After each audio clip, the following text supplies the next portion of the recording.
Hola Santiago, hola Chile. Y hola, hola al mundo. mundo. Que nos siga a través de cooperativa.cl. 16 grados la temperatura actual. ¿Cuánto era la máxima? 21. 17. ¿Y cuál es la actual? 9. Ah, estaba al revés yo. Es que el coro me distrae, pues. 9 entonces la temperatura actual. 17 la máxima que se espera para hoy. Comenzamos este primer café que lo vamos a compartir con la bancada del futuro de Chile. con los madrugadores más bien. Del presente también. Qué temprano llegamos todos hoy, ¿no? Sí. 8:30 estábamos todos acá. Bien. ¿Cómo es? Al que madruga Dios lo ayuda, Guillermo. Sí, tal Ya. cual. Pero no por Guillermo, mucho madrugar se amanece más temprano. Ya, empecemos Eso- con los dichos. Eso allá seguro decírselo a los que cambiaron la hora. Guillermo Ramírez, secretario general de la UDI, ¿cómo te va? Bien, muy bien. Estamos también con Sebastián de Polo, coordinador nacional de Revolución Democrática. No digas Hola, eso. buenos días. No digas eso, que es anticonstitucional. La revolución. Revolución democrática. Arriesga censura, arriesga Claro. censura. Y estamos también con Diego Calderón, que es el presidente de la Juventud de la Democracia Cristiana, y acaba de decir, Diego, el presente también.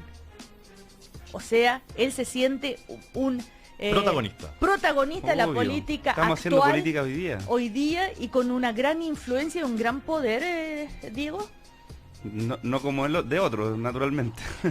Pero no, hablando en serio. No, ¿Cómo dirías tú hay- que es el poder de la juventud en un partido hoy en día? Yo creo que depende de cómo tú ejerces el rol que te compete ejercer. Y nosotros hemos tenido... ¿O cómo te dejan? ¿O cuánto te No, escuchan? cada uno tiene que abrirse su espacio y eso pasa por tener posiciones, por tener opinión y por tratar de influir y generar y tratar de convencer a otros dentro de los partidos también. Esto no es ¿Ya? solamente una demostración de fuerza, sino también de tratar de convencer por la fuerza de la idea. El otro día tuve la oportunidad de verte ahí en el Caupolicanazo, que yo fui ahí a curiosear a Acompañando a la ver. presidenta. Yo fui a curiosear a ver cómo eran estos famosos los Caupolicanazos. Es una palabra que tiene su historia, no, hablando en serio. Y me llamó la atención ver tantas banderas mezcladas, y ahí no socialista, comunista, democracia cristiana, en fin. Y estaba Diego Calderón ahí con al lado de la presidenta.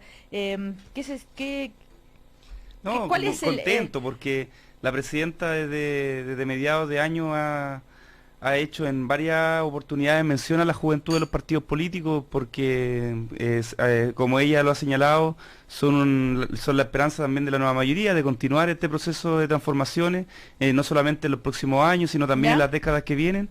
Y eso lo ha transformado en algo relevante y nos han puesto nosotros en posiciones importantes, en actos importantes. Pero yo me puse a reportear a la salida, a preguntarle, a ver, ¿qué le pareció, señor? No, dígalo en el primer café. A mí me pareció que faltó fuerza, faltó polenta, faltó más que arengue con más ganas. Otros decían, estoy haciendo las críticas nomás. Yeah. Otros decían, no, faltó más autocrítica. Deberían haber hecho una autocrítica, la presidenta, una autocrítica más fuerte.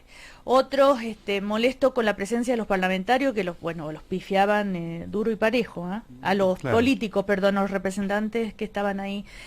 A la presidenta no, pero a todos los demás que los enfocaban, Bueno, Los pifiaban. sí.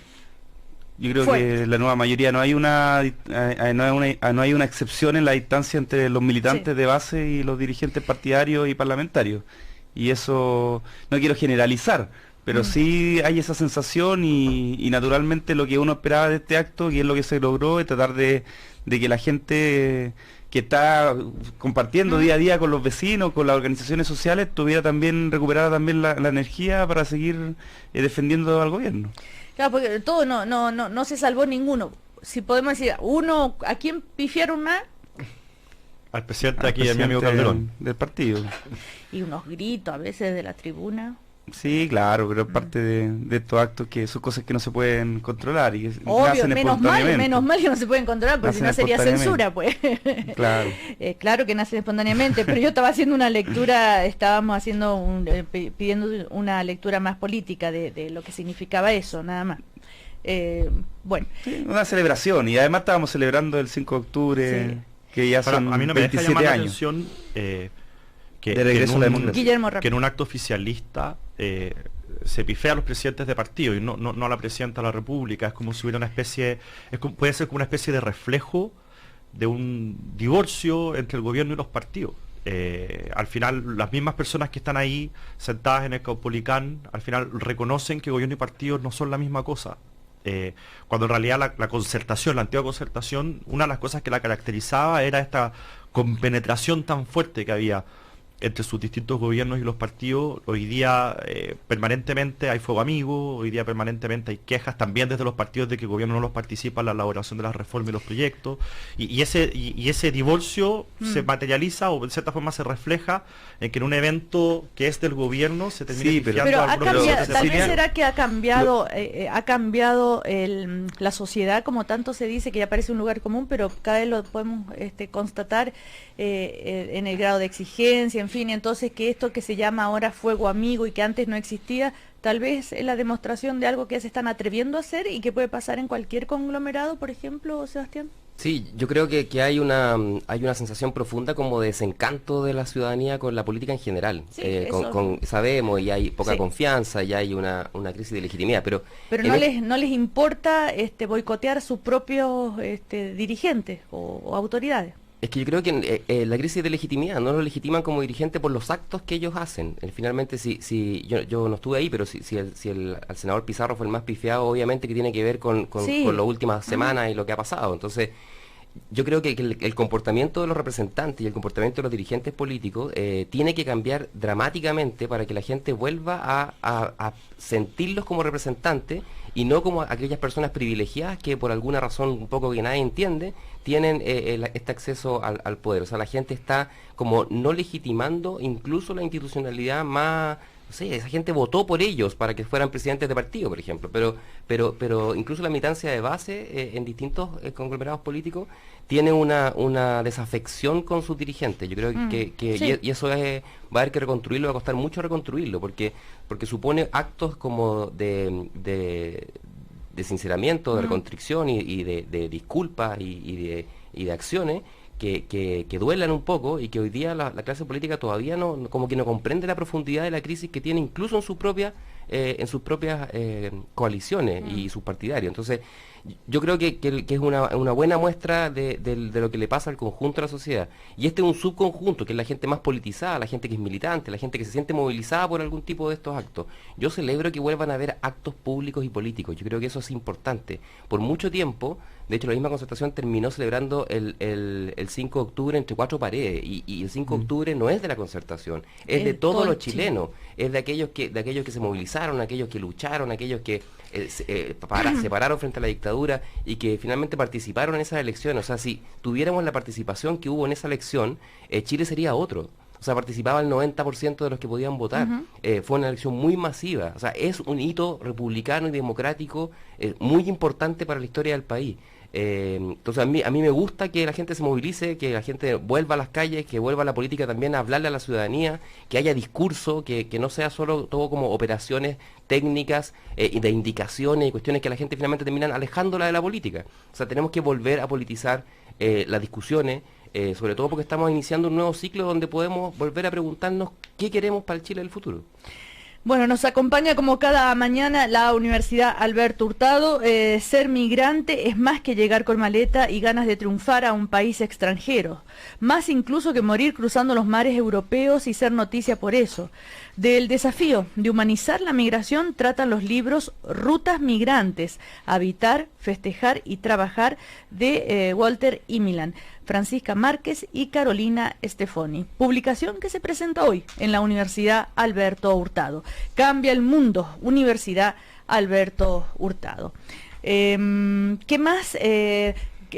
Bueno, está el tema, Sebastián de Polo, vamos con el tema despejando lo de Revolución Democrática. Hemos hablado toda la semana, aunque tú no estuvieras acá, ¿no es cierto?, sobre esta tontera del CERVEL, de haber, según dicen algunos, de haber interpretado de esa manera que era una palabra que justamente según el artículo 8 de la Constitución incitaba a la violencia y no podía ser un partido llamarse así. ¿En qué están ahora?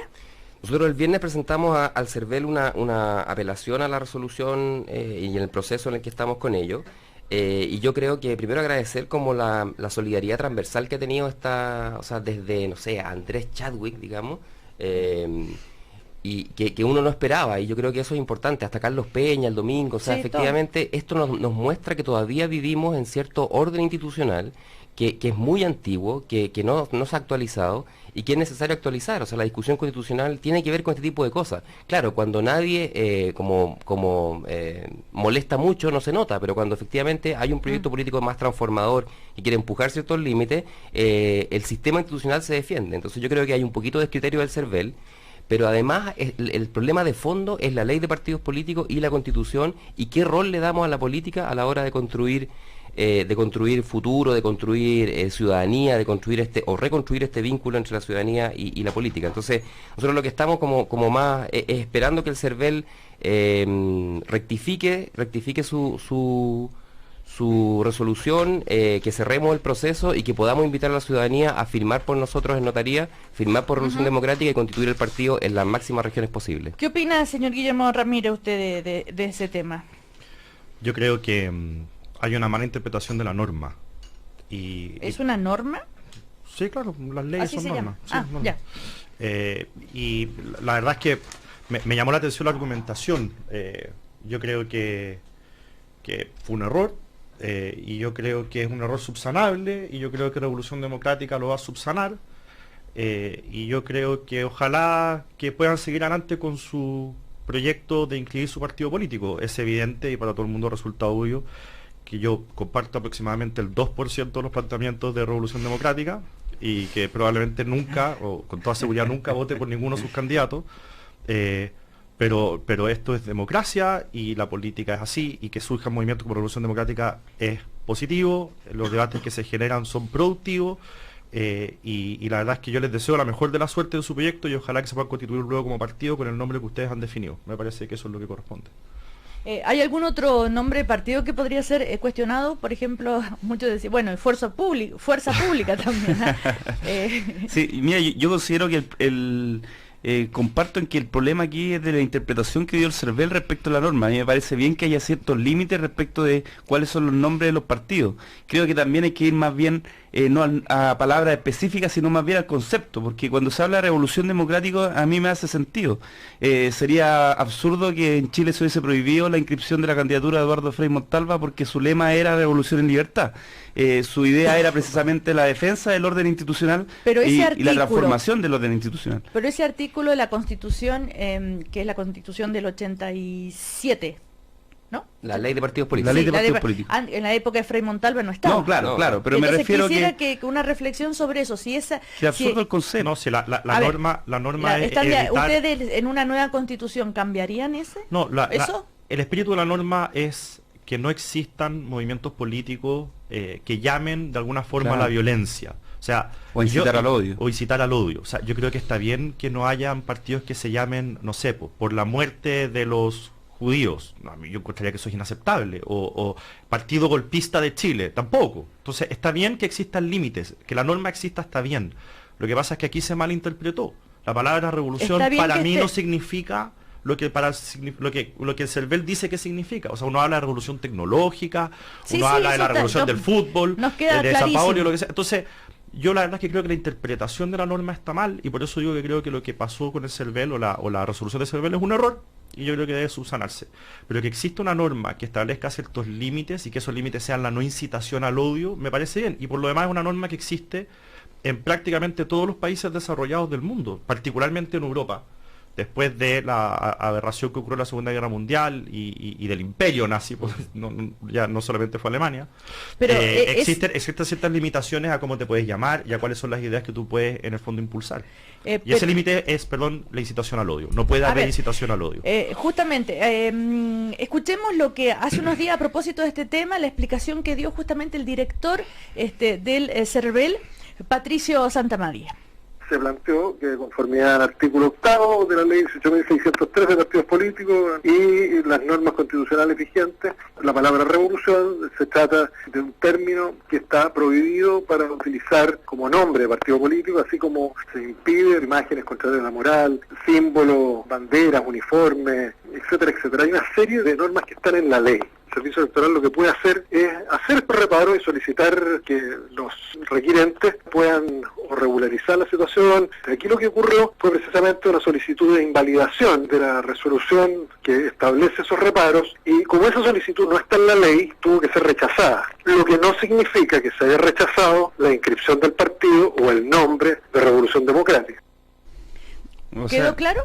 está claro, sí. Lo que debiese hacer ahora el CERVEL es corregir esa interpretación. Ahora también creo que pueden haber dudas y hay que seguir esperando a que Revolución Democrática tome algunas definiciones políticas en la coyuntura respecto de si está o no en el gobierno. Lo digo porque he estado en varios foros en el último tiempo y he encontrado con dirigentes de Revolución Democrática que dicen que están en una posición intermedia. Y otros que derechamente están en oposición, y eso implica que hay definiciones, porque la revolución no se puede hacer desde la oposición y el gobierno al mismo tiempo. Eso también es aplicable A ver, para a ver. DC. O sea, A yo ver, creo que Sebastián eso... de estamos Polo, comprometidos con responda. el gobierno. Sí, yo creo ¿Sí? que eso, no sé, Por supuesto. yo vi a senadores, particularmente al senador Walker, que estaban en el Caupolicán tuiteando en contra de la gratuidad. Entonces, No estaba en el Caupolicán. o ayer aquí a peor, no estaba en el Caupolicán, entonces está en la No lo vi, oposición. no lo vi. Entonces está en la oposición. O al Gute ayer aquí mismo en este programa, A Gutenberg Martínez, que yo creo que fue absolutamente insolente, un trato muy despectivo la ministra de Educación, pues teniendo una posición absolutamente contraria a lo que dice el programa. Entonces, esta pregunta que siempre que la Juventud Demócrata Cristiana nos ha hecho sistemáticamente, yo también se la haría que ellos se la hagan a los dirigentes históricos de su partido, de que si están o no están por un programa que dice gratuidad universal, avance gradual la gratuidad universal hasta el 70%, esa es la frase textual del programa. No dice becas, dice un cambio del sistema de financiamiento, dice un cambio de paradigma, que sería nuestra interpretación de revolución. Entonces, yo creo que la pregunta, ahora, efectivamente nosotros sí estamos en un debate interno, y estamos en un debate interno porque vemos que hay muchas fuerzas en la nueva mayoría que no empujan los objetivos del programa, y esto lo hemos visto sistemáticamente, con el primer proyecto de ley, la ley de inclusión, ahora con el tema de gratuidad. Nosotros hemos sido críticos, y también nos ha compartido este juicio, por ejemplo, Manuel, que tuvimos la otra vez acá. Hemos sido críticos de hacer gratuidad por una glosa presupuestaria. Creemos que no es suficiente, que hay que discutir de fondo cuáles van a ser la regulación del sistema de educación superior. Entonces, sí, hemos sido críticos de algunas cosas, pero estamos tratando de empujar aquellas cosas que nosotros creemos que son importantes. Y las cosas que creemos que son importantes es tratar de dar un cambio de rumbo al sistema educacional, particularmente en su conjunto, pero de manera muy importante a la educación superior. Y mientras el gobierno apoye eso, va a contar con nuestro apoyo. Pero si efectivamente las bases de la nueva mayoría, los parlamentarios, porque aquí la discusión también es parlamentaria, si los parlamentarios intentan como desnaturalizar eso, obviamente que nos sentimos incómodos y nos ponemos en una posición más difícil. Yo creo que no es tan difícil de comprender, la ciudadanía comprende de que nosotros estamos apoyando la agenda de educación porque queremos un cambio en educación desde la base. Y si eso no ocurre, nos sentimos incómodos. No es tan difícil de entender. Entonces, esta sensación más ambigua o que yo sé que a lo mejor le molesta a los dirigentes políticos, la ciudadanía la comprende. La comprende porque ve que los ambiguos son los dirigentes históricos que más que ser de la nueva mayoría añoran a la concertación. Y nosotros surgimos en contra de las políticas educacionales que la concertación empujó.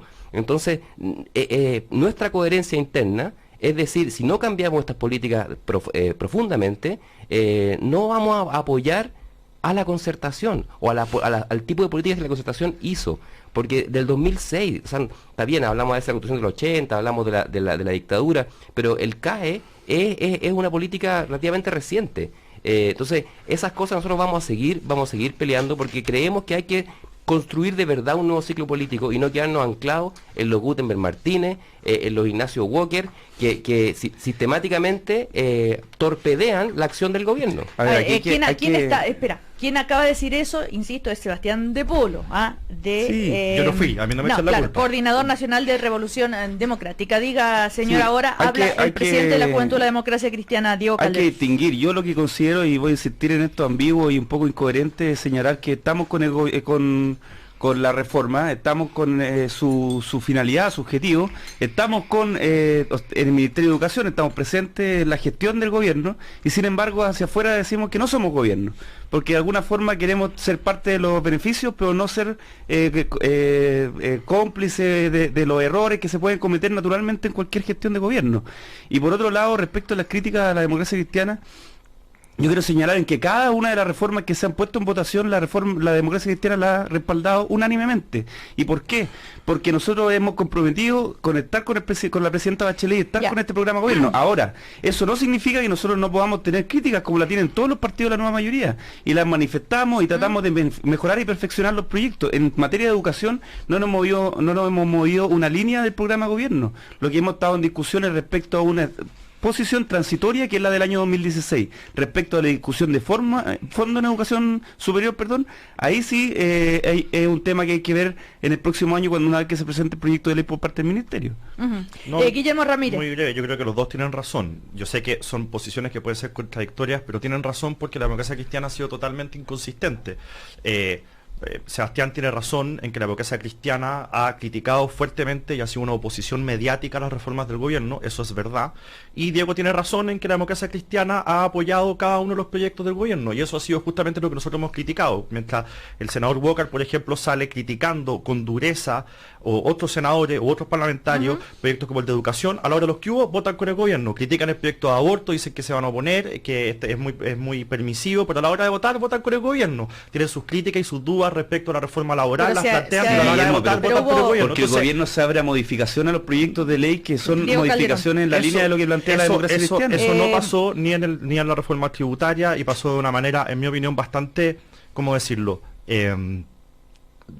leve en la reforma educacional del año pasado. Al final a mí me parece que la democracia cristiana ha jugado un doble juego de hablarle a la gente con el sentido común de decir estas reformas están mal hechas, pero a la hora del prefieren en el fondo mantener el poder y estar dentro del gobierno y votar con el gobierno. Volviendo al tema de la gratuidad, ayer la ministra del Piano estuvo en el primer café conversando y respecto a esto de si es beca, si no es beca, en fin, él dijo muy contundentemente, no es una beca mejorada, es bueno que se sepa, con la beca es el estudiante quien toma un compromiso económico, como ya hemos dicho, con una determinada institución, en fin, en este caso el alumno por estar hasta el quinto decil, no tener carrera anterior, ser chileno o ser extranjero habiendo cursado educación media en el país, bueno, y la otra serie de requisitos le va a aparecer automáticamente que es gratuidad. Y respondió a las críticas la ministra, justificó que la medida se aplique en forma gradual porque solo va a beneficiar al 50% de los alumnos más vulnerables y aseguró que la gratuidad no está dejando fuera a los estudiantes, al resto les tocará en su momento. Hoy hay declaraciones de Gabriel Boric que dice que así como está, con esta glosa, con este... espérate que estoy buscando. ¿Quién me quitó el diario? Señor de Polo. Señor de Polo, sí. Ya, para leer la frase textual de Gabriel Boric, que dice justamente, no estoy dispuesto a seguir manteniendo el sistema de becas en educación superior, por lo que si se mantiene la glosa como está, voy a votar en contra. Entonces, él sigue convencido que es beca. ¿Qué creen ustedes? A ver, Sebastián. Tú que eres más, como ustedes son como los más cercanos a Gabriel Boric, porque sí. se habla de la bancada juvenil, la bancada estudiantil, en fin. Bueno, ahí sale en ese mismo diario Giorgio, Camila y Gabriel, desmintiendo que exista la bancada estudiantil como un conjunto, ¿no? Pero que efectivamente... Lo han dicho varias veces. Pero yo creo que todos los miembros de la bancada lo desmientan al mismo tiempo, como que se pusieron de acuerdo como bancada estudiantil. Pero claramente nos unen algunos objetivos muy políticos más profundos y sobre todo el tema de la transformación en educación superior. Yo creo que insisto, el problema ha sido de que discutir algo tan complejo como gratuidad en una regla presupuestaria es difícil, pero de que va cambiando la lógica, y eso es lo que yo creo que es importante este debate, que entendamos de que lo que estamos empujando nosotros y los que están empujando transformación en educación es cambiar la lógica de financiamiento de la educación superior, desde un financiamiento a la persona, ¿cierto?, a la familia, al individuo, a un financiamiento, a una institución para generar la calidad. Pero entonces, ¿qué pasa si Gabriel Boric vota en contra? Tiene todo el derecho a votar en contra. No, sí, ya sé, pero ¿qué te parece a ti que él siga interpretando que es una beca? O sea, yo creo que el sistema está cambiando de manera gradualmente. Pero que él está desinformado, lo interpreta de otra manera. Yo creo que a él le gustaría como que no fuera a través de la glosa. Y eso él lo que en realidad está criticando es que lo hagamos a través de una glosa. No, y él se dice, haga. no estoy dispuesto a seguir manteniendo el sistema de becas en educación superior. Yo por creo- lo que si se mantiene la glosa como está, o sea, la glosa como está para él es beca. Y las autoridades dicen, no, no es beca. Yo creo que se equivoca, que Gabriel se equivoca en esto porque lo importante es que se está transformando la lógica del sistema de financiamiento. Ahora, lo que sí, yo estoy de acuerdo con Gabriel, es que en la ley de que se discuta el próximo año respecto a Sí. nueva educación superior, la idea de beca tiene que ir desapareciendo, ¿no? Tiene que ir desapareciendo por un financiamiento basal distinto, Ujú. porque el financiamiento tipo beca lo que genera Sí. finalmente es un mercado, ¿no? Es un mercado y es un subsidio al mercado y al arancel. Diego no está de acuerdo. Diego Calderón de la no democracia. estoy de acuerdo con esta idea de que se demonice en el discurso público lo que significan las becas. Yo estoy de acuerdo en que el financiamiento tiene que ir por una vía distinta, el financiamiento del arancel tiene que ir por aportes basales con una regulación distinta, algo se avanza con la glosa, pero las becas van a seguir teniendo un rol relevante para tratar de compensar otras situaciones que también son importantes para que un estudiante pueda mantenerse en la educación superior. Estoy hablando, por ejemplo, de las becas de mantención, Sí, de las alimentación, becas de alimentación. transporte. Bueno, eso también son becas y es un sistema de becas que hay que fortalecer. Por eso, el tema de esto de sin becas ni créditos, no, porque una cosa es el arancel, pero también hay otros elementos que el Estado también tiene que asumir una responsabilidad para que los estudiantes puedan mantenerse en la educación superior en buenas condiciones. Y eso creo que no está en la discusión pública y también tenemos que entrar en eso. Sobre todo en el caso de una realidad que yo conozco mucho, que es el caso de estudiantes que van a estudiar a regiones distintas de donde salieron de enseñanza media, y donde tienen nulo apoyo del Estado o tienen esta beca de mantención que es de un monto ridículo. Ujú. Entonces, ahí también pueden Ya. haber políticas que el Estado puede promover. Bueno, Guillermo Ramírez. La verdad es que cuando la presidenta Bachelet estaba en su campaña, ella prometió gratuidad en la educación superior. En este programa muchas veces discutimos que nosotros Sí. no estábamos de acuerdo con que se financiara a los más ricos. Desde el gobierno, desde la campaña decían que la gratuidad tenía que ser para todos. Y la verdad es que así como está resolviendo el problema, no se está cumpliendo con la promesa de campaña. No solamente la gratuidad no es para todos, sino que además se discrimina por institución. O sea, ya no solo por razón socioeconómica, sino además por institución. Y además la plata no alcanza. Hoy día sale en el diario que, por ejemplo, la Universidad de Chile, una universidad católica, que son las dos universidades más prestigiosas del país, lo que se les va a pagar por alumno es menor de lo que cuesta hoy día cada alumno, con lo cual ni siquiera la plata alcanza y por lo tanto las universidades pueden salir perjudicadas. Entonces, la ministra tiene razón, esto no es una beca mejorada, esto es una beca empeorada. Bueno, Mira, no, yo esa es la opinión de Guillermo respecto a Ramírez lo mismo, de la UDI. Ya. yo comparto que es un tema preocupante eso, porque Diego Calderón. lo que no puede ocurrir con este nuevo sistema es que las universidades terminen perdiendo recursos, porque eso va a afectar su calidad, y no en la calidad del pregrado, sino que la calidad de la extensión y en la investigación, porque de ahí van a cortar las universidades. Entonces ahí es importante que haya un esfuerzo mayor, no en el tema arancelario, porque naturalmente los aranceles hoy día están fijados por criterios de mercado exclusivamente, no por criterios de real costo Ya. de las carreras, pero sí hay que entrar a la discusión de los aportes basales en universidades no solamente En el estatales. próximo año, Sí, en la discusión de fondos. la discusión de O en fondos. la discusión de ahora también sin recursos. Pero ya dijeron que no hay aporte basales, pues, O sea- porque no hay plata. Esa es no alcanza para eso todavía. Según se puede. Pero si volvemos a entender. la cantidad de funcionarios públicos que había antes de este gobierno, tienen plata para eso. El tema de los funcionarios públicos ha sido muy criticado. O sea, no ¿Qué hubiésemos es ahorrado el eso del- censo también. Oye, pero ¿qué es No, eso? si Usted- quieres comparemos las cifras cuando tú quieras. Oye, por ejemplo, se le cuestionó a la ministra de Salud, perdón, cuando la interpelaron y ella dijo, perdón, yo llegué con 3 personas, yo traje 3 personas conmigo, pero se habla mucho de la contratación de funcionarios, de asesores, en fin, ¿qué tan... a ver, Guillermo, yo me quedo con una tarea. La próxima semana voy a traer las Ya. cifras de las personas contratadas por ministerio. ¿Cuánta plata le está costando al Estado? Pero hay esas estimaciones, personas- hay pero estimaciones espérame. que dicen que esto le está costando al Estado, las contrataciones adicionales, 2.000 millones de dólares adicionales al año. Eso Pero- es un cuarto de la reforma tributaria. pero quiero saber si esas personas... Para contratar a los amigos y funcionarios de 2.000 los partidos millones de políticos. dólares. 1.000 millones de dólares, Sí. no sé. Ok, pero Guillermo... Que traiga es- la cifra. Sí, Pero no, espérame. ha aparecido, perdona, en algunas columnas en Sí. en los diarios. De hecho, Sí. hay una en Mercurio que salió hace 3 semanas que se llama Transantiago 2, que básicamente lo que dice es, esta cuestión está costando más plata que Transantiago, Pero y, ¿qué- y muestra las cifras de cuánto está costando la cantidad Guillermo, pero si adicional tú- de funcionarios. Perdón. Pero Ceci. si tú tienes que decirle a alguna autoridad que te dé las explicaciones, ¿a quién se las pedirías? O sea, me imagino que hay que pedírselas por ministerio, porque por ministerios que se contratan. Por ministerio por ministerio. O sea, asumo que habrán algunos ministerios con mayores contrataciones ¿Sabes que otros. cuál? Eso es lo que tengo Ya. que... ¿Y Tenemos eso- los números, tenemos algunos números globales, pero no por ministerio. Guillermo, pero esos funcionarios que se contratan, ¿son por los cargos vacíos que quedaron después del cambio de gobierno? No, pues esa es justamente la crítica, que estos son un mayor número de funcionarios de los que habían antes. Ajá. Ya. Entonces, Va- no entiende Ajá. por qué hay tanto asesor en los gabinetes. Hay muchos asesores, hoy día necesitan muchas asesorías. Y la verdad es que con la gestión de este gobierno no se está notando que haya tan buenos asesores. Guillermo Ramírez, criticando fuertemente entonces todos los de la contratación de los asesores y de los funcionarios públicos. Vamos a comerciales y seguimos. Hay varios temas. Está el tema del Contralor, está el tema del Papa, que anoche volvió a estar en la noticia a propósito de los dichos de Felipe Berrío, el sacerdote, que dijo que sí reconoce que el Papa metió la pata, y que por los dichos sobre el obispo Barros, y que debe disculparse.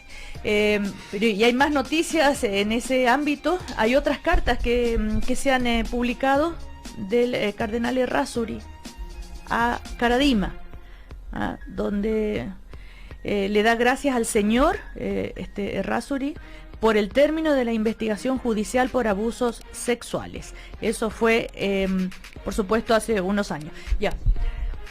Ya vamos a ir con más. Sí, también el sacerdote del campo ha hecho declaraciones, en fin. Vamos a comerciales y seguimos entonces con Diego Calderón, que es el presidente de la Juventud de la Democracia Cristiana, con Sebastián de Polo, de coordinación, coordinador de Revolución Democrática, y el secretario general de la UDI, Guillermo Ramírez. La cooperativa siempre me ha dado confianza. Cooperativa. La verdad, como la queremos escuchar.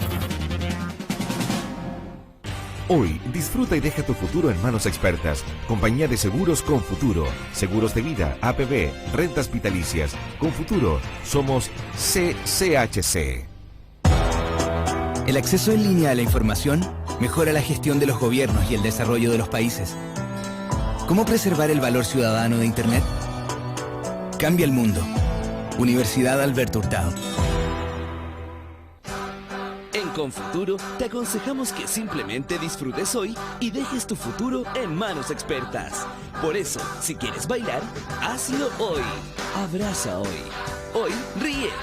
Hoy perdona. Retoma tu hobby hoy. Compañía de Seguros con Futuro. Seguros de vida, APB, rentas vitalicias. Aseguramos, protegemos lo que tú quieres. Con Futuro, somos CCHC. En el 2050, la población urbana crecerá en 3.000 millones de personas. ¿Qué clase de ciudades crearemos? Cambia el mundo. Universidad Alberto Hurtado. ¿Aló, Pancho? Compadre, adivina. ¿Qué pasó? Contraté el seguro de auto Santander y obtuve chofer y vehículo de reemplazo. Me llevan el auto a la revisión técnica, asistencia a las 24 horas y deducible inteligente. Además, me regalaron kilómetros Lampas, así que voy tomando el avión. Llego entrego a tu casa. Contrata tu seguro de auto en Santander. Obtén las mejores asistencias y acumula hasta 1.000 kilómetros Lampas mensuales para usarlos en el destino que quieras. Contrátalo e infórmate más en www.santander.cl, en cualquiera de nuestras sucursales o llamando a Vox al 600-320-3000. Santander Seguros. Intermedia Santander Corredora de Seguros Limitada. El Teatro Municipal de Santiago presenta el ballet Rosalinda. Cambios de identidad, engaños y desengaños. Un poco de champán y la venganza son protagonistas de esta historia llena de amor y humor. No te pierdas esta entretenida trama que combina técnica clásica pura e histrionismo en un pomposo baile de máscaras. Funciones entre el 3 y el 8 de octubre. Más información en municipal.cl. La emoción ya se siente. Chile, Brasil, al aire libre en Cooperativa. Este jueves, el camino a Rusia comienza de local y todo el país atento a un duelo imperdible. Chile frente a Brasil. Primeros 3 puntos en juego. Este jueves por Cooperativa, la radio oficial de los fanáticos de la Roja.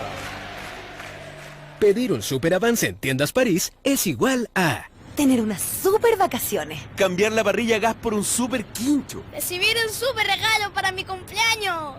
Si tienes un sueño o proyecto que cumplir, solo tienes que pedir tus super avances en COSUD en los espacios financieros de Tiendas París y listo. Además, si prefieres, puedes pedirlo llamando al 600-373-0000. Encuentra más información en tarjetasencosud.cl. Otorgamiento sujeto a políticas crediticias vigentes y a la verificación y confirmación de los antecedentes de cada cliente. Crédito otorgado por CAT, administradora de tarjetas SA, filial de Scotiabank Chile. Entel Empresas presenta los nuevos planes Empresa Gestión Datos, ahora con más megas, más minutos, velocidad de navegación 4G y Data Manager, una poderosa herramienta para administrar todos los datos de tus planes móviles. Haz tu empresa más productiva. Pórtate y aprovecha increíbles equipos a cuota inicial cero, con planes desde solo 9.990 pesos. Conoce más en entel.cl/gestión datos. Entel Empresas. Oferta equipos hasta agotar stock. Cobertura 4G mayormente en espacios abiertos. Más detalles en entel.cl/4G. ¿Aló, Pancho? Compadre, ¿adivina? ¿Qué pasó? Contraté el seguro de auto Santander y obtuve chofer y vehículo de reemplazo.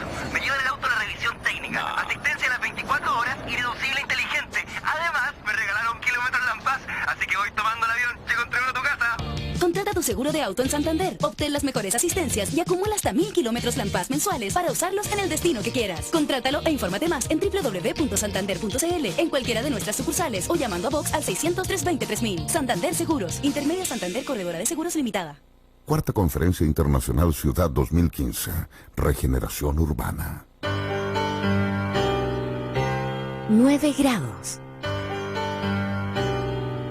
9 grados en Santiago.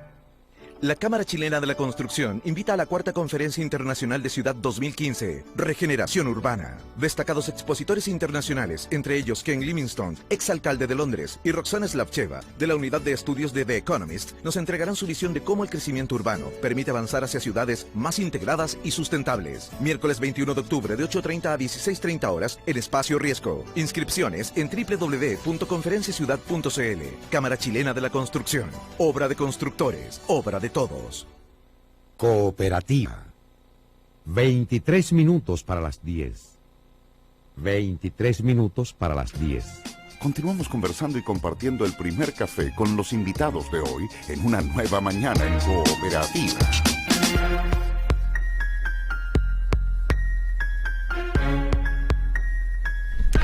Seguimos en el primer café, estamos con el presidente de la Juventud de la Democracia Cristiana, Diego Calderón, con el secretario general de la UDI, por eso hago un silencio, porque siempre cada vez que lo digo, no puedo creer cómo ha crecido Guillermo Ramírez. ¿Cómo este sujeto llegó a ser secretario general de la UDI? Estamos tan mal. No, si llegó la acá, crisis de la política. Oye, la crisis de la política. Cuando llegó era un pollito.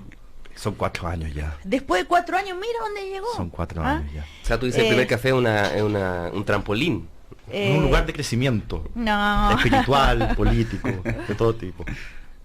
Sí, tenemos ministros, tenemos alcaldes, tenemos de todo. Lo único que nos falta a nosotros ahora, ese es nuestro objetivo como el primer café. Desde acá tiene que salir el próximo presidente o presidenta de Chile.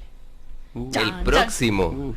O la dije. No, pero el próximo, el del 2017, 18. Claro. ¿Y quiénes se perfilan ahí? Bueno, ¿El Gute? Guillermo Ramírez ya está en la edad para poder postular. Ramírez. Imagínate. Bueno, sigamos. Y Sebastián de Polo. Pero que no contrate a sus amigos de confianza en el gobierno. Sí, pero no van a ser 100.000. Oigan, queríamos saber más de esto de los contratos. Estamos llamando a la DIPRES, pero todavía no hemos podido lograr que alguien nos conteste para darnos alguna explicación o para explicarnos si están así como dice Guillermo Ramírez. Los otros temas entonces, no sé por dónde quieren partir, si el Contralor, ¿qué pasa con el Contralor? Contralor que no Rajicevich, que no logra, ¿no es cierto? Rajevich, perdón, que no logra todos los votos, que es cuestionado por el famoso cuento de la beca que no pagó y por qué se demoró tanto en terminar su carrera y por haber sido asesor de ministerios anteriores y por su cercanía con la democracia cristiana. Es el candidato del ministro del Interior, de la presidenta también, por supuesto, y se posterga la votación. ¿Cómo interpretan esto? ¿Es una metida de pata? ¿Por qué tanta desconfianza con él? ¿Realmente no reúne los requisitos para ser un buen contralor. Vamos. Oye, yo tengo la sensación de que hay dos discusiones distintas. Una es como la calidad profesional del candidato, y que yo creo que ahí yo por lo menos no tengo ningún reparo de su calidad. De su calidad profesional, al contrario. Y yo no encuentro que sea un problema haber asesorado a gobiernos, digamos. O sea, ¿de qué manera Ramiro Mendoza dice que él también lo hizo? Claro, por eso digo, ¿de qué manera? Además es una cuestión bien específica, bien técnica, es derecho administrativo, entonces y tiene que ver solo con el sector público, por tanto es medio absurdo nombrar, por ejemplo, un contralor que sea experto en derecho minero. Entonces los expertos en derecho administrativo usualmente trabajan o para el gobierno, o asesorando al gobierno, o asesorando, digamos, estos procesos. Entonces la dimensión como profesional del candidato no la cuestiono. Lo que sí yo cuestiono, y yo creo que ahí ha estado la dificultad, es la desprolijidad política en la hora de proponerlo, de hacer los acuerdos previos. Alguien habla de autogol.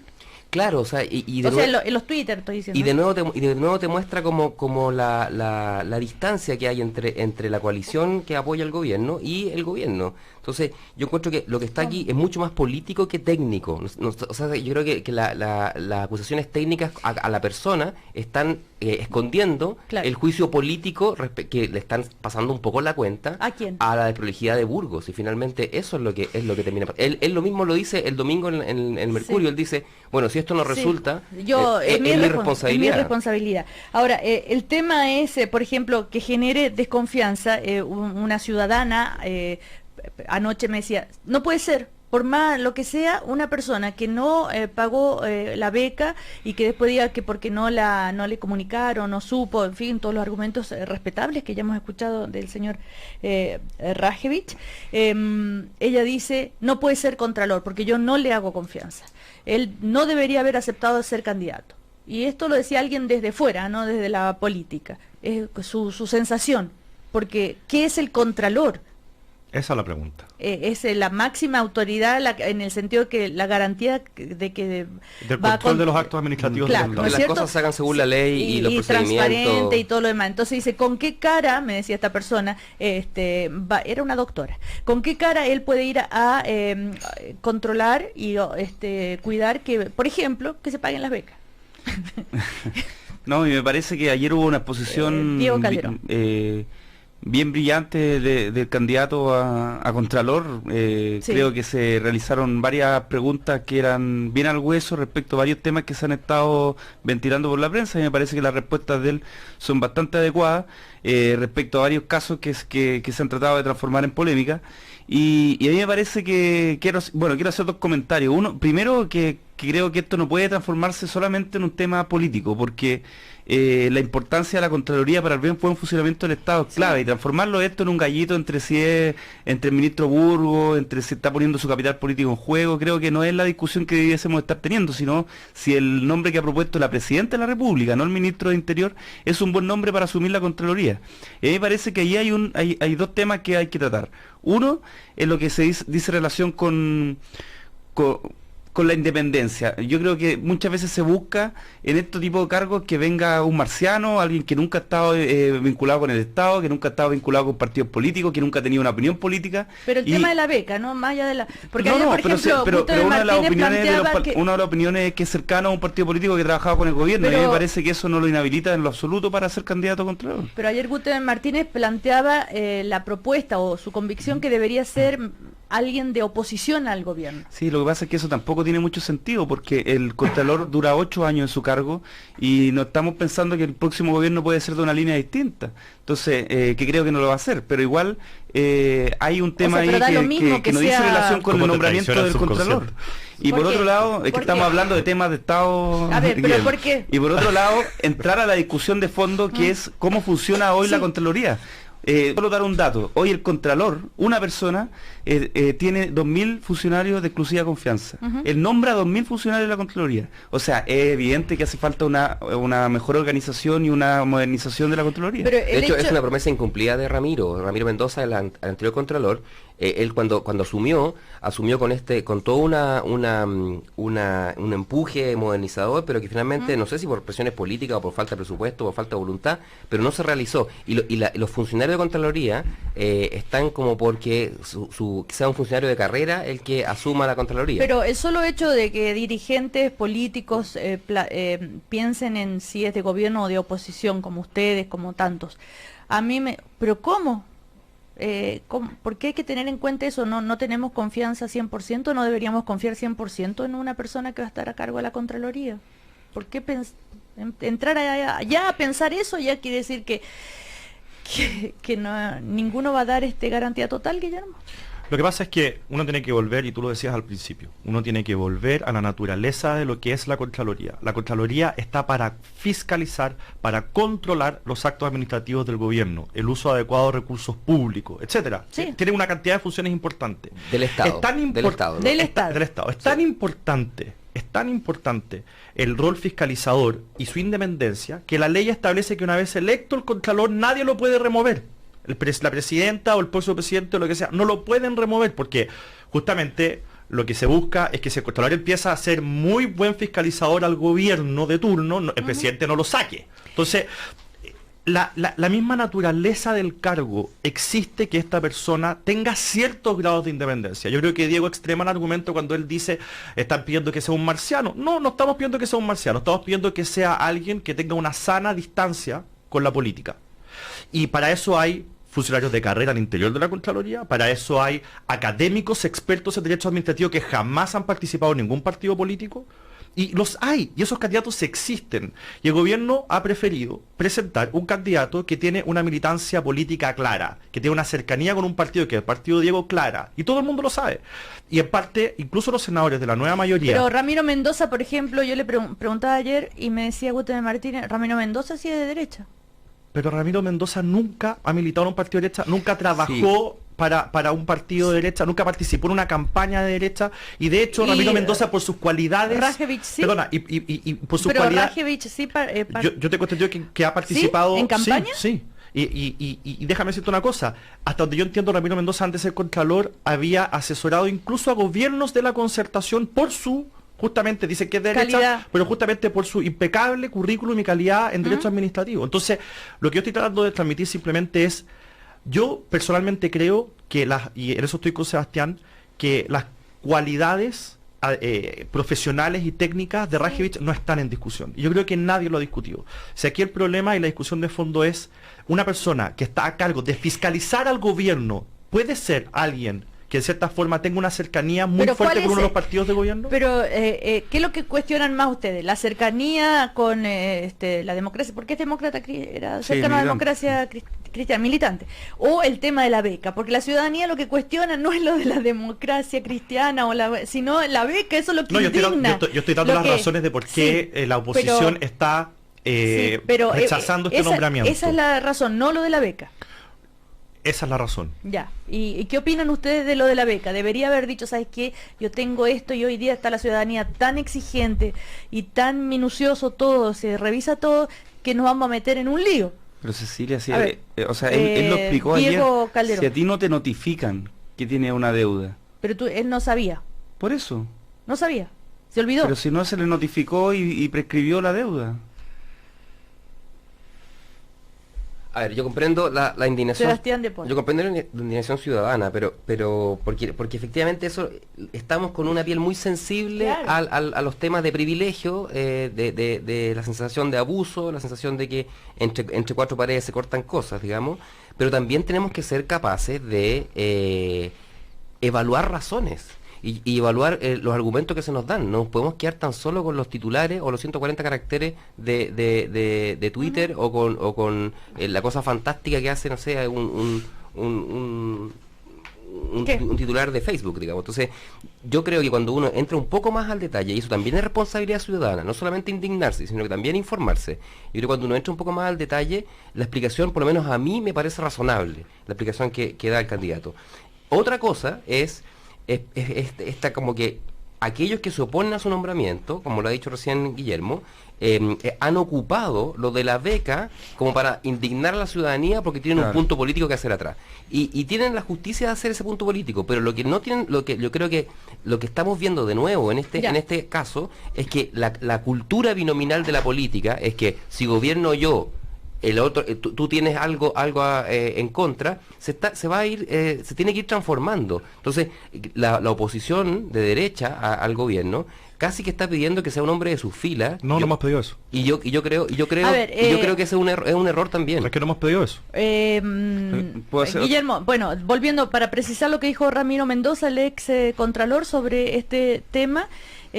Yo cuando llegué, que se me tildaba que era tan de derecha, había sido asesor de unos 7 u 8 ministerios. Los conflictos de intereses dicen relación con situaciones particulares y personales, no ámbitos materiales de competencia. Yo hice informe en derecho para la Comisión Nacional de Energía y no me inhabilita en la revisión de los decretos de fijación tarifaria, por ejemplo, que no se restó de ninguna fiscalización, y que así las cosas, entonces vamos a tener que buscar un lugar donde no haya experiencia en ministerio, y el único lugar donde se encuentre estaría en los cementerios o universidades. Sí, él básicamente lo que dice es lo que siempre dijo. Yo no soy un hombre de derecha. Porque recordemos que a Ramiro Mendoza lo nombró la presidenta Bachelet en su primer periodo, y mucha gente criticaba, decía, ¿por qué la presidenta está nombrando a una persona de derecha? Yo honestamente no sé por quiénes ha votado en el pasado Ramiro Mendoza. Se le acusó de que era de derecha, nunca ha participado en un partido de la Alianza, nunca militó en un partido de la Alianza, situación que es completamente distinta a la de la propuesta que quería hacer el gobierno. ¿Estás seguro que nunca militó ni nada? Ya. Sí, por lo menos en la UDI nunca militó. Y a ti te consta, Cecilia, que al principio de este programa, perdón que cuente la anécdota, tú preguntaste, oye, nos gustaría llamar a Ramiro Mendoza, ¿quién se...? Yo empecé a escribirle a parlamentarios, a gente que trabajó con él, y nadie tenía el teléfono de Ramiro Mendoza. O sea, no hay una cercanía con él del mundo político de centro derecha. Así es. Bueno, ya para cerrar esto, lo que dijo el ministro del Interior, Jorge Burgos, dijo, a lo mejor me faltó diálogo. Eso lo dijo él mismo, y entonces se dan 30 días más para elegir al Contralor, lo cual ya va a completar ¿cuántos meses sin Contralor la República? 6 meses. 6 meses, ya. Sí, yo creo que eso es preocupante. Sí, ya como un tercio del tiempo que lleva este gobierno. Eso es preocupante. Es preocupante que esté costando tanto ponerse de acuerdo. Y eso también habla un poco de la calidad del debate político y de la gestión política de estos nombramientos. Vamos a tener de nuevo siguiente el nombramiento del fiscal nacional.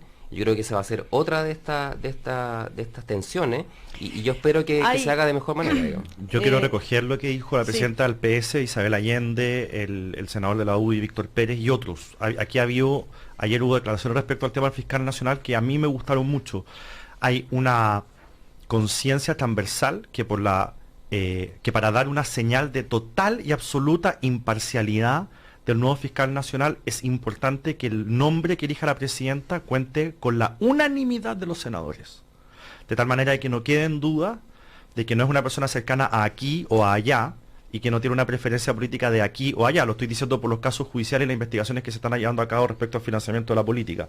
Yo creo que exista transversalmente, de hecho creo que aparecen senadores de 4 o 5 partidos distintos, hoy día en el diario, diciendo que tenemos que ser serios en esta materia y garantizarle a toda la ciudadanía de que la persona que se va a elegir es ampliamente reconocida por su imparcialidad y por sus cualidades de fiscalizador. A mí me parece que es una gran señal que está dando nuestra Cámara Alta respecto al fiscal nacional. ¿Se puede dar, creen ustedes, algún tipo de negociación ahora política y esas entre, bueno, ¿sabes qué? Apóyame en nombrar al Contralor y yo te apoyo con el fiscal? No, sería impresentable. Sería impresentable, y la UDI no se va a prestar para eso. La UDI no se va a prestar. No, es impresentable. Esta cuestión en esta materia, cuando estamos en la situación particular que está viendo Chile hoy día respecto a las investigaciones, no puede en ningún caso haber algún tipo de acuerdo o negociación, como dices tú. Bueno, pero así como bajo acuerdo. No. Yo creo que tenemos que ser responsables y hacernos cargo de la crisis que estamos viviendo. Y esta es una prueba de fuego para la clase política. Aquí no puede haber un acuerdo respecto a esta materia. Yo estando de acuerdo con eso, me gustaría que también decir que de cara a la ciudadanía, aquellos senadores que están siendo investigados por la Fiscalía, yo creo que debieran abstenerse de votar por el fiscal nacional. De todos los colores políticos. Y esto lo dijo la presidenta del Partido Socialista, Isabel Allende, respecto a Fulvio Rossi, lo dijo el senador en Navarro, lo dijo ayer en la mesa del PPD respecto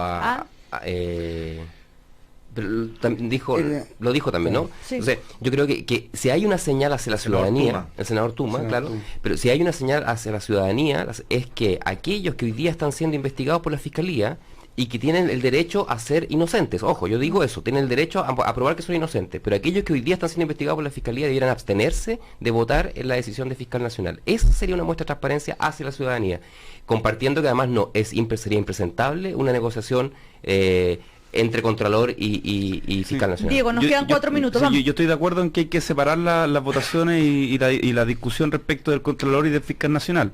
Y también me sumo a que comparto la idea de que quienes estén en investigaciones por la Fiscalía tengan que abstenerse. Ahora, creo que tienen que ser investigaciones formalizadas, porque investigaciones no formalizadas, en verdad, ¿por qué lo hay dices? bien poco.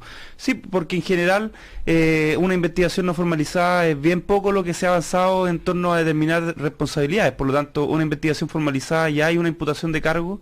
Me parece que eso debe ser el límite. No, pero ¿a quién te refieres? Digo, ¿por qué haces esa...? Entiendo que la gran mayoría de los que se han mencionado no están en investigación formalizada. El senador Pizarro, por ejemplo. El senador Pizarro ni siquiera está investigado él.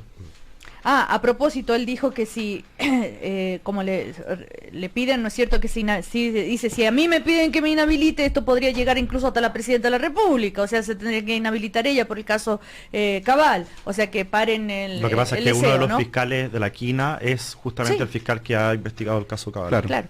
Yo encuentro un descriterio del senador Pizarro eso.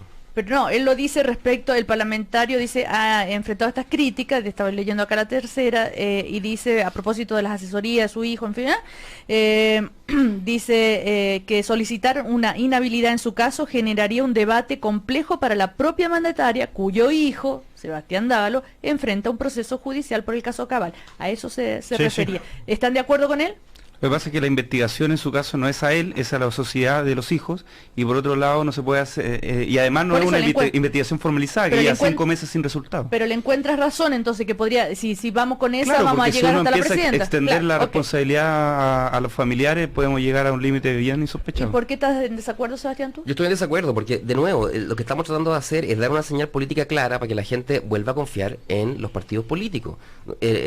Tal vez no van a ser capaces de hacerlo, y nosotros, por ejemplo, como Proyecto de Revolución Democrática, queremos hacer una construcción distinta en relación con la ciudadanía y la política. Y eso otros sectores políticos también lo están haciendo. Entonces, a lo mejor los partidos tradicionales, si no se dan cuenta, bueno, no se van a dar cuenta nomás, pero la señal política que espera la ciudadanía es que aquellos que han sido cuestionados no voten o se abstengan de votar por el fiscal nacional. Y lo que hace el senador Pizarro yo encuentro que es grave, porque en el fondo intenta decir, yo y la presidenta estamos en el mismo problema, y la presidenta es un cargo único que tiene que tomar esa decisión, está sometida por constitución a tomar esa decisión. Entonces, lo encuentro una responsabilidad, de nuevo, impresentable. Reacciones a lo que ustedes están hablando, por ejemplo, Guillermo dice, al menos 60 funcionarios del pasado gobierno de Sebastián Piñera obtenían como sueldo un monto aproximado de 6 millones que los habían contratado, y pone ejemplo, el ejemplo de la ex directora de presupuestos, que ascendía a 8.279.000, el ex coordinador macroeconómico Rodrigo Cerda, 7.873.000, bueno, en fin. Otras reacciones sobre el famoso tema del candidato a la Contraloría y la beca. Dice Rodrigo, prescrita sigue siendo una obligación natural que pague o es inmoral, dice. ¿Ven? Es el tema de la beca que genera tanta reacción, ¿ah? ¿Por qué, dice, se extrañan tanto por lo del Contralor? Esta es otra opinión. Si tuvimos un presidente que estafó un banco y declarado reo. Se refiere, por supuesto, a las acusaciones de Sebastián Piñera, ¿no? Bueno, en fin, son algunas de las reacciones. Recordemos que se prolonga entonces por 30 días. Máximo para tomar otros 30 días para tomar una decisión. Y bueno, ya se nos termina el tiempo, pero está la nueva carta de Monseñor Errázuriz a Caradima. Algunos párrafos, por ejemplo, esta carta es del 18 de julio del 2010, y en la primera le dice: agradezcámosles al Señor que haya concluido las indagaciones del fiscal Javier Armendáriz, que eran filtradas a la prensa por terceros, dañando el buen nombre de tantas personas. Eso cuando se declaró incompetente, ¿se acuerdan? Javier Armendari. También le dice, examinando las cartas que aún no he respondido, me doy cuenta que entre ellas encuentro también la tuya, en la cual me manifiesta que acoge la invitación que le hice a ejercer el ministerio de modo privado y no público, mientras dure el proceso judicial que suele impulsar la Santa Sede en estas situaciones. Le dice que esto es un sufrimiento, que lo reconoce, en fin, y que le imploro para usted, para su familiar y para cuantos le acompañan la generosa bendición de Dios, y todo un saludo muy amable, ¿no? Y lo que se vuelve a cuestionar es todo lo que apoyó Monseñor Errázuriz en su momento a Caradima cuando ya había acusaciones lo suficientemente potentes. Y anoche Felipe Berrío, en El Informante, vuelve a defender a las víctimas, dice que Caradima finalmente, que Barros fue una víctima de Caradima, el obispo de Osorno, que le crea a las víctimas, y respecto a las víctimas, a Cruz, Hamilton y Murillo, él vuelve a decir algo que dijo hace un año en esta misma radio, ahí está, cuando dijo el martes 1 de julio a las 12:40, dijo, los denunciantes de Caradima son héroes de la iglesia, y anoche lo volvió a reiterar en El Informante. ¿Ya? A mí también me están llegando tweets. ¿Qué dicen? Aquí hay uno que me dice, el absurdo del absurdo, el gobierno creó una secretaría técnica para monitorear el cambio de hora. Vamos a averiguar cuánta gente fue contratada en esta secretaría técnica. Justo en el último minuto para no poder rebatir. No, sí, pues, yo sí, podemos comparar números cuando quieran. Yo voy a traer la próxima semana. Hay que traer los datos para rebatir. Diego Calderón, Sebastián de Polo y Guillermo Ramírez. Oye, una cosa de 2 segundos. El Consejo Municipal de Providencia tiene que decidir respecto al memorial para el caso de Gollados, para Parada Carrera Natina. Y hay vecinos que se oponen. Hay vecinos que se oponen. Yo espero que el Consejo tome una decisión favorable para que haya un espacio de memoria para recordar este atroz hecho de la dictadura. Justamente íbamos a conversar, pero ya se nos terminó el tiempo, con Jaime Parada, que es uno de los concejales. Él ya nos anunció que va a votar a favor, pero la votación es hoy de este memorial en recuerdo de las víctimas del caso de Gollado, y ha causado polémica, pues los residentes del edificio Espacio Los Leones se oponen, pues afectaría su seguridad y el valor de su residencia. En dicho lugar, recordemos, estaba ubicado el Colegio Latinoamericano, donde fueron secuestrados 2 de las 3 víctimas. Diego Calderón, vuelvo a decirlo, Sebastián de Polo, Guillermo Ramírez, que les vaya bien. Chau. Chau.